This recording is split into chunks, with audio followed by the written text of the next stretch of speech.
in YouTube, or whatever time it happened to be when you clicked on this video. Either way, I appreciate you. Now, we got a 2-part video for you. If you've been following along with the channel, a couple videos back, our buddy Taylor bought a 900S RZR just like ours, and I did a bit of a comparison between the two and just used them as an example of some things you can look out for if you're in the used side-by-side market. Let's face it, these things are kind of expensive, and if you're balling on a budget, we understand, and just some things to look out for. Maybe you can find yourself a little bargain and get into the sport. I'll put a little tag to that video for you if you'd like to go check that out. Now, also, hit that subscribe. Really helps the channel grow, and I just really enjoy doing this. It's a lot of fun. But what we're doing in this video is Taylor purchased his 7-inch Super ATV lift kit. Now, his goal with this is use it more of like a long travel, just widen out that footprint and that wheelbase of the vehicle, give it some more stability off-road and room for larger tires. We removed the whole suspension front and rear, and we get the rear section of the lift kit installed. We'll go over a couple little hiccups, just some minor things we ran into when installing the kit, and also some concerns we may have for some longevity, some potential wear points, things of that nature. So let's get into it. All right, so we're in Tyler's shop. We're gonna get the RZR lifted up. This is what we're working with. All nice shiny new parts. This stuff is heavy. There's gonna be a lot of weight. I think it's gonna look pretty sick.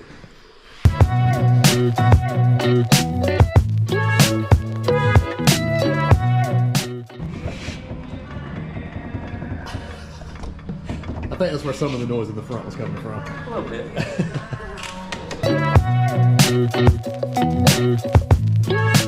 We're getting a lot of clunking. We knew that we were going to replace a bunch of this stuff, but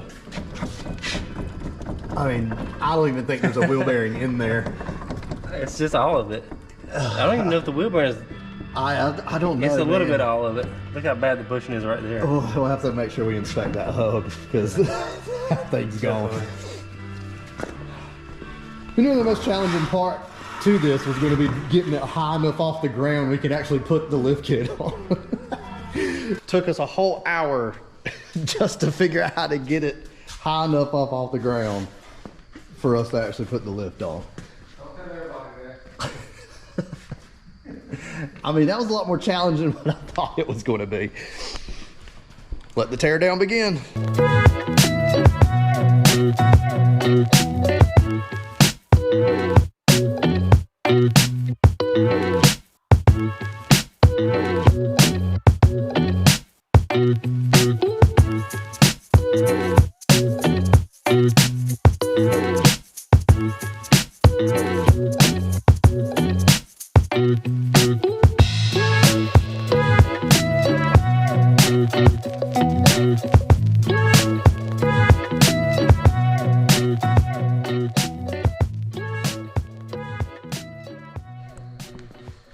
The RZR ain't got no legs, Lieutenant Dan. Looks funky up like that. Front and rear torn down. We have a problem with our inner axle cups in the rear getting seized in there, so we're gonna have to figure out something with that. Both sides, so that's gonna be a bit of a pain. The front's popped right on out. Oh, we got one out using the old-fashioned Snatch method. Snatch and pulley. Fingers crossed it works a second time, and we don't have to do a bunch of other finagling. Need to get a little bit less slack. This one seems a little looser. Well, don't jinx us. Just say. All right, you ready? You record? Yeah, that's already going.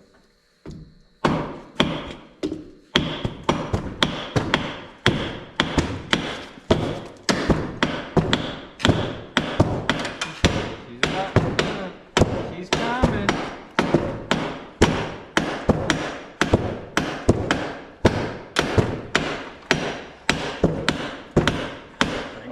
Hang on. That's it. One more pull, that's it. Be careful, watch out. Lost my grip on my.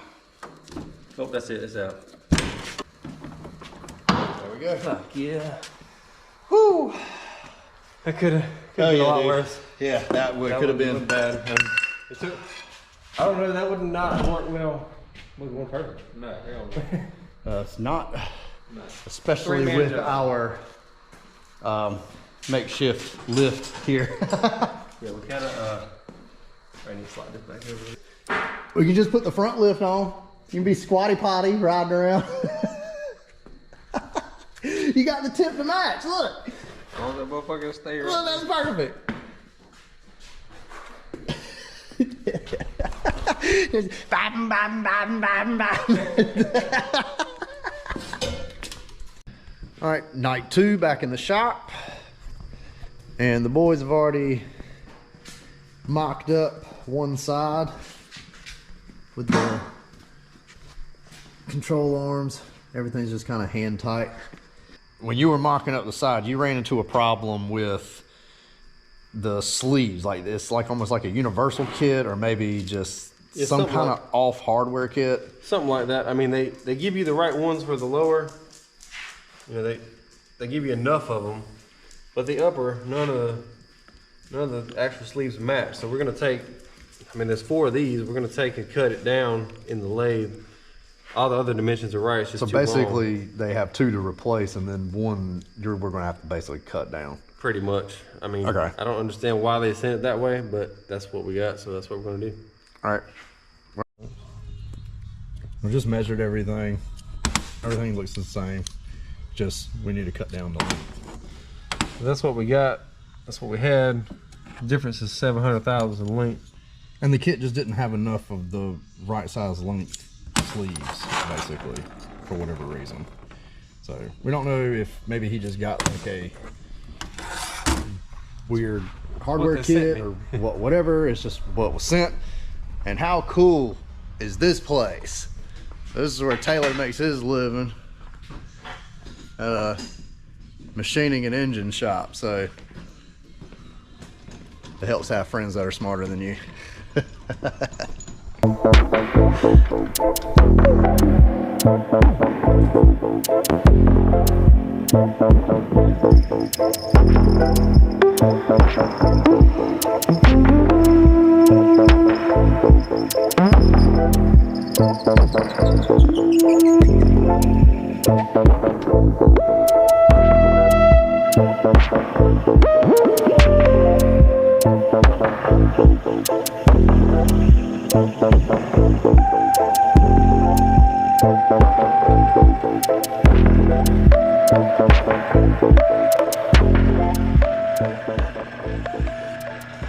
We gotta get our initial setting on our lower control arm for the rear.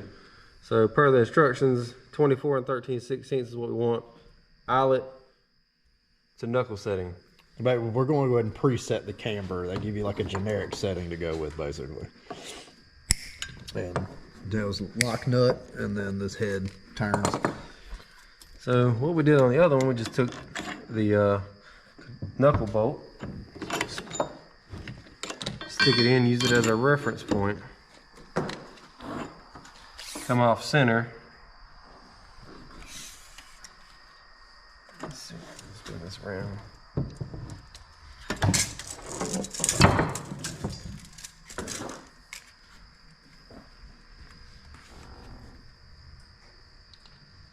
Yeah, we got to go in a little bit. We're about 25.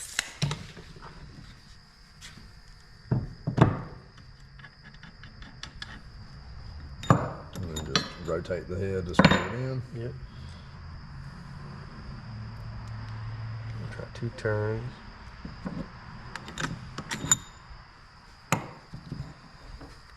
And then take another measurement and just kind of go from there. And you're doing the far eyelet. Yeah. That's about 24 7/8. So one more full turn.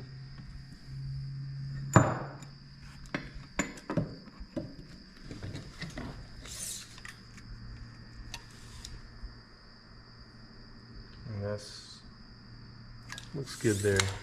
We've got a 16th. And then we just repeat for the other side. And it's the same measurement for both ends, right? Correct. And this is what they just recommend for a factory like start point. I don't know, we may have to adjust it as we go. Basically now, For reference, what we're measuring is this lower control arm, and we're presetting the camber adjustment here, just so y'all kind of looks a little different on the table, but this is what we're presetting here. All right, so me and Taylor were talking, and he made a good point, and I agree with him. These are the bushings basically that they give you with the kit. And so basically, so you got an inner bushing and a sleeve, but then you got this, what do you say they call them though? They call it a wear plate. He was saying Super Dave's actually has a kit that fixes that, because once that O-ring wears out, he was saying it'll groove out the inside and cause wear on the actual aftermarket control arm. It almost seems to me that the factory bushing setup would be better in the long run. I would think so. The way that that configuration at least, because that pops in, that diameter is the same as your sleeve on the inside. So when that bushing gets anywhere, you're riding your boat on this outside ring, which only has an O-ring between it. Mm-hmm. That's pretty much supporting the weight. So when they wear out, which probably won't be too long, we're gonna go with Super Dave's. Super Dave's. I have Super Dave's on mine. I actually just got Super Dave's for the shocks, and they have been awesome. Like, very solid, and have had zero issues with them. They do fit real tight. Literally unbolt your bolts to grease everything, because they are super tight tolerances, but that's why they last so long. So I'm a believer, and highly recommend. You still have the Zert fittings for the grease, but basically, well, they come dry, and the way this setup is, you tighten your bolt, and it pretty much rotates on this O-ring. So if it's not got any grease on it, I feel like it's just gonna wear out that much quicker. Right. So little healthy coating of grease, slap them back in there, and then we're still gonna get some grease on the insides like you're supposed to. Just try to help them last a little bit longer. We're a little skeptical about it, but we'll see.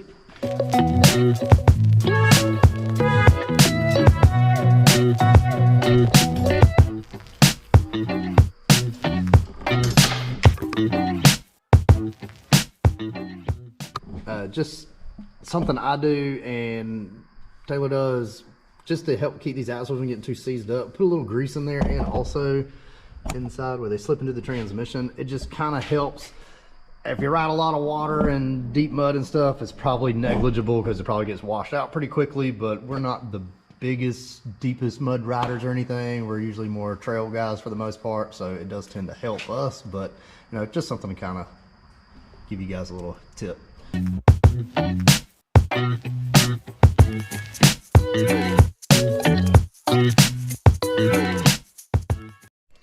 All right, this is just a little tip. This is a wheel bearing grease tool. I think I actually got this off of Amazon. I'll try to find the link and put it in the description.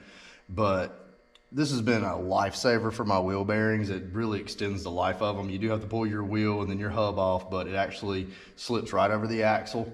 So you got this little space in here, and you just pop it right on in, and then use your grease tool, and you just juice it on up. And then just kind of watch out the back side. Normally you can kind of hear the grease push out the other side.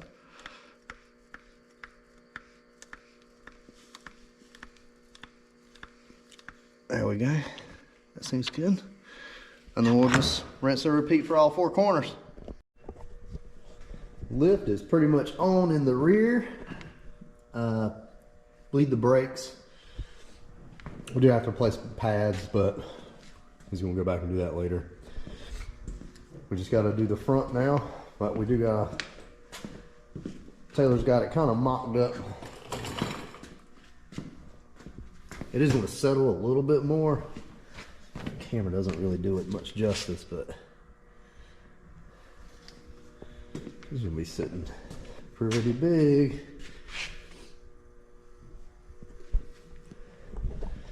I'm excited to see how this turns out. May have to get one for our RZR too. I don't know. We'll see. We'll see how much it settles. I still really want to go the portal route, just because I really want to just check them out. I've heard a lot of good things about them, but I haven't done it myself.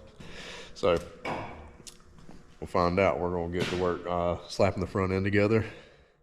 All right, now that's going to do it for part 1 of this video. Now y'all stay tuned for part 2. That should be coming out next Thursday. We get that front end tied in together. We get an upgraded rack and pinion installed, and then we bring it back to the outpost and hoon it around and have some fun with it. So you're not going to want to miss out. So go ahead and hit that subscribe, hit that like if you enjoy this sort of thing, and we will catch you guys in the next one.